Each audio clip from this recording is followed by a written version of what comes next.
Well, you can't do that because I swore.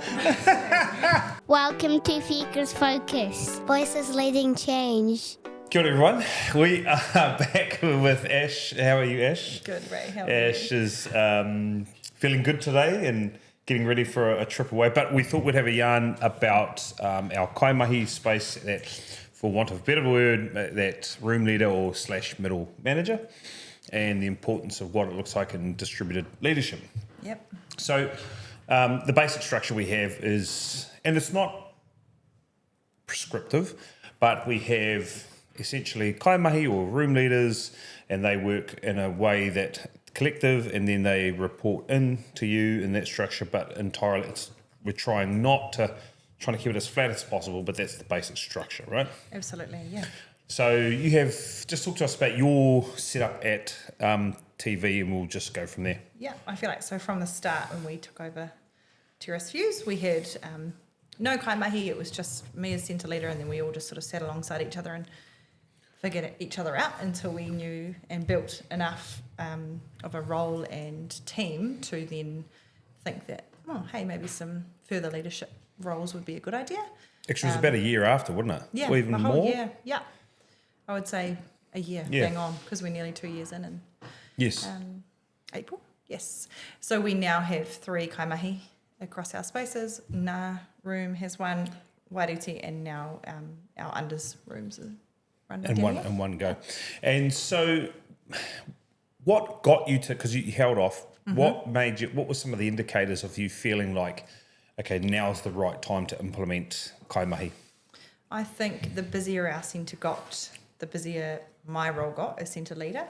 And I started to hand things over slowly, gradually, as people were ready for that. And not that I didn't trust, but I just took my time getting to know people's strengths and where I thought they might step up into roles and admin spaces, which takes time, and it's not an overnight thing just because you think the hat might fit. Like you got to get to know what's going to work for the team as well. And I think all leaders need to be people, Good with people? Good with people, yep. Yep. So I think once we got busier, and also I guess I've been sharing myself out more with other centre leaders to support and work alongside, I think it was time.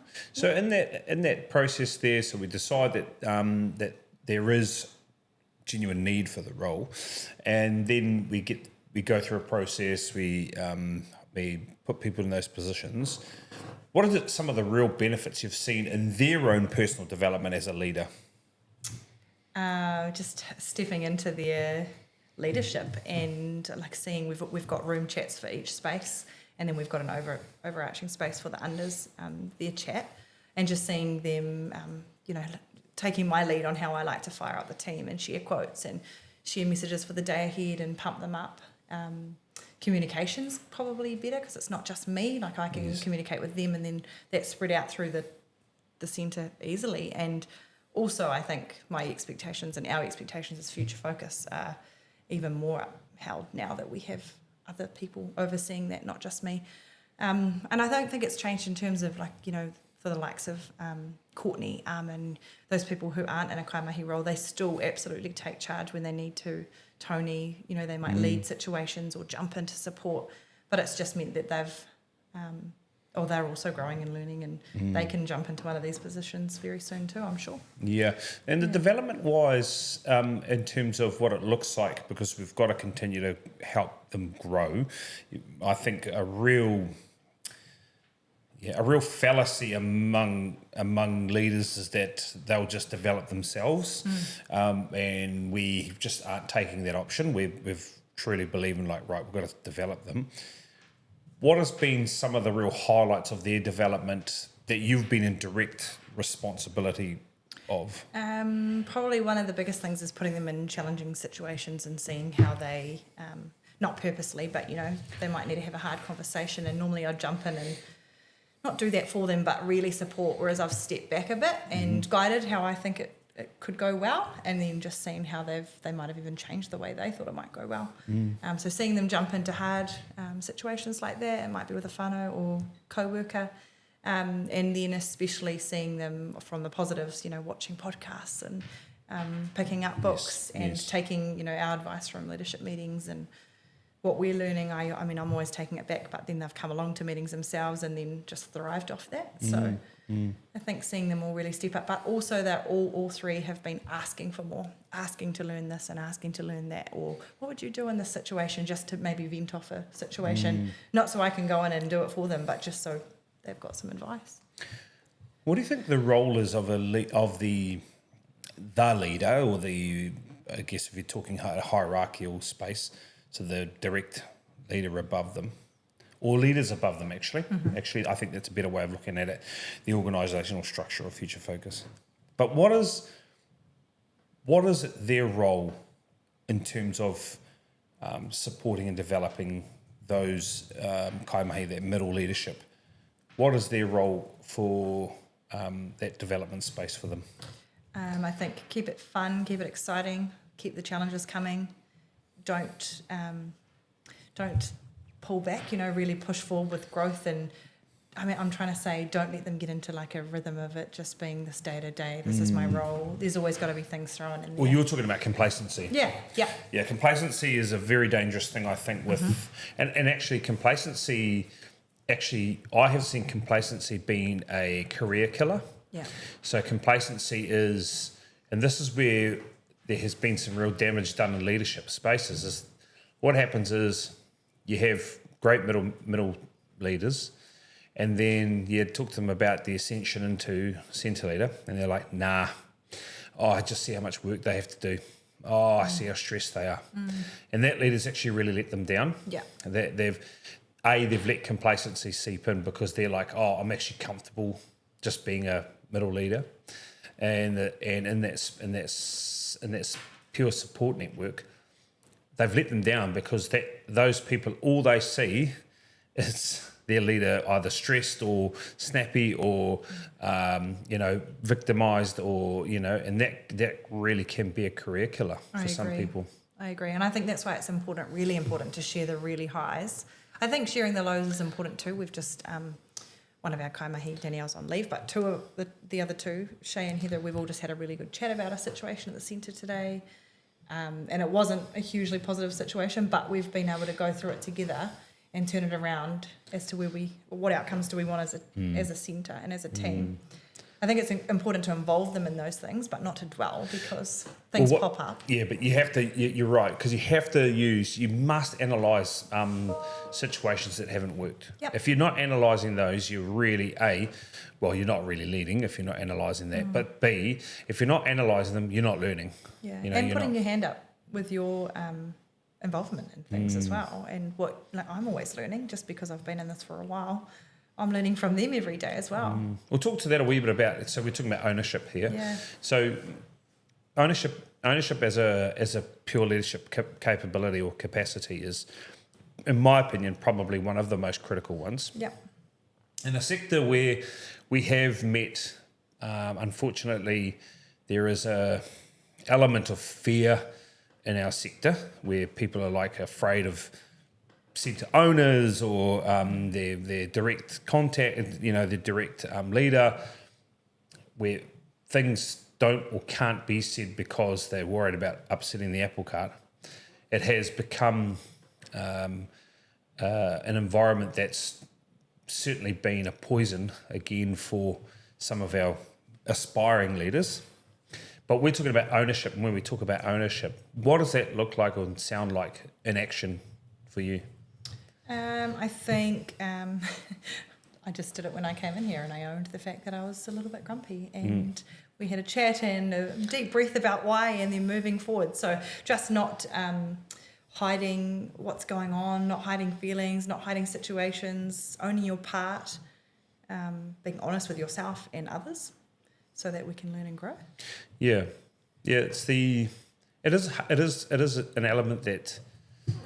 Yeah, it's a cultural element that I think we see in many, and I do read lots of stuff around this, that this desire to not be liable does reflect the culture and the thought process and pattern of the people above them. Well, I think even implementing kaimahi is a part of that was me owning the fact that Terrace Views was running really, really well, especially a lot of the time where I was on site, and that's not the model we're setting up. So that was another part of ownership and realising that it needed to be not just me. Yes. So I owned that, I guess, in that way. Yes. The centre can now run 100% without me. They're amazing, and they will. How do you know? Do you have assurances that could certainly be the case? Yeah, I do. I feel like when I step away, it's not just our kaimahi, it's all of our senior teachers or teachers that can happily step into a situation and make decisions that are the best for the centre. I certainly, that's one thing I'm really proud of in our space is that we do actually have a group of people across the board. Rose is away this week and her team are taking over. Yeah, I love it's it. Awesome. That's cool. And man, I love that. And it's like, seeing the Pat Beach team just like taking over in spaces, like Kate D coming back and she's just straight in there taking over health and safety and the analysis and all this, and it's such a revelation. But I think it's reflective of what we're doing at a council level, where we're trying to really empower one another and bring that law of the lid up. Yeah, and I think there's like a huge sense of like those people who are stepping into situations and helping centres run without their centre leader on site. That's a huge sense of like passion, respect for their role, love for their job. I mean, isn't that what we all want? Yeah, and I also think it it is also a passion for succession, because, and I know in Te Ao Māori, succession is a very important part. We were told stories of our people because that was part of our succession, was knowing where we're coming from. And I see it now. I really do start to see ownership happening in so many ways without just like something that goes wrong, I put my hand up and own it. But it's actually like taking on the fact that I'm actually part of the decision making around here, the learnings, the ongoings. Things go wrong, that's okay. We make mistakes, we reflect, we grow, all that sort of stuff. It's actually quite evident now that I'm sitting here talking to you about it across. Yeah, it's actually very, very cool. And the plan ahead, I think that's the most important part with Future Focus. It's okay to make a mistake, but we plan ahead and we move forward, and what are we going to do better? Yeah. Quite simple. Pretty special. And in terms of what do you think it looks like for your current batch of, or actually we can do this across the board, but in terms of our interaction with our current kaimahi, what does it look like for them building succession for the next tier of people? We're talking there's a whole range of people like Armin, Courtney, Amy Dixon, all these people, young Chloe, Suzanne, all these people, Amy Kerr now in that space. But what does that look like from their end in action? Well, I already see them learning from, our kaimahi are learning from me, and then they're teaching their teams different cool ways of doing things. And, Courtney actually said to me the other day, there's a really cool opportunity at another centre, Future Focus Centre, which I could 100% go for, and she'd smash it. But she said, I've got so much more learning to do from Heather and yourself that I'm holding back from that just right now. She's owning the fact that, hold on, I've got a little bit more learning to do here. And the fact that she's saying she's learning from Heather too is pretty cool. Yeah, that is cool. Yeah, from sharing ideas and taking charge in meetings and all those sorts of things, that's growth. And that's huge growth for our kaimahi. Like tomorrow night, I do such a small part of my meeting now. Then our kaimahi lead their own spaces, and it gets really intimate and into what they're up to in their rooms. And that's why the centre's buzzing so much, because it is really personal. So. And they're in control. They are. Total. I think that's probably... But that's how I feel with you guys too. So. Yes. And I think that's what I mean. I think that's reflective. I think it's pretty clear in that space that when they feel a level of autonomy and control over the results, it's far easier to talk to them about things that have gone wrong, because actually they've been in control of what's gone wrong. The most frustrating thing is things go wrong, they had no control over it. Yeah. That is a very hard thing to digest. That is when you're like, come on. So whereas it's all on them though. Yes. Analysing risk. And that's okay. And that's okay. Learning and growing. Not all on them, but it's much easier for them to take ownership of that. Yeah. And grow. Nice. Well, we are mega proud of, and we're not just saying of our kaimahi as well. I think we've got to be very clear.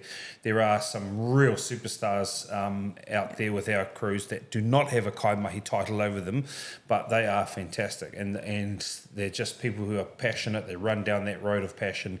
They are out there seeking ambition, or seeking to appease their ambition, and it's actually a very cool process to watch go down. So we do appreciate those people, and again, to our named kaimahi, we really do love your mahi. It's you're an important part of what we do. Absolutely. Every day. Thank you very much, Ash. Cool. Thank you.